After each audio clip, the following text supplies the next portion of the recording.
Right, Scott, this is the other question you asked about. The first part, you've got to look at this line, fx equals k. Well, that's y equals a number, and we know that that's a horizontal line. So it'll go horizontally somewhere, and we need to know where does that intersect with our f of x. This line just once. Well, obviously it'll intercept just once if it touches that minimum point there. So if the line were like that, and we just need to know what that value of k is there. Also, if you'll note, the f of x is only for positive values of x. So this line doesn't go on beyond that, because obviously these are negative values of x.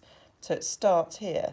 So that means if our horizontal line was anywhere above there, not at there because that would touch it twice, but anywhere above there, it would only touch this branch, and so only touch the line once.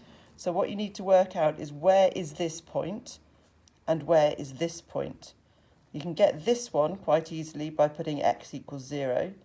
You can find this one by working out, using the function, where 5 minus x, how that's been transformed. Obviously 5 minus x looks like that.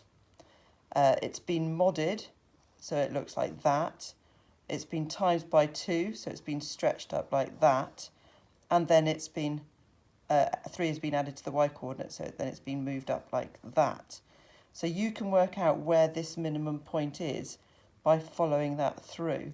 You know the x-coordinate is going to be the same as the x-coordinate where the original 5 minus x hits the x-axis, which is, of course, x equals 5. That's where y is 0.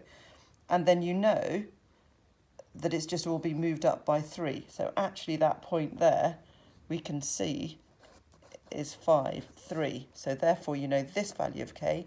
You can find this value here. So your possible values of k are either exactly what that one is or anything above that one there. Turning to the second part of the question, now you've got the coordinates for there, you can just use the transformations in the 4f of x minus 1 transformation. So obviously the x minus 1 transformation is a translation to the right by 1, so you're just adding 1 to the x-coordinate.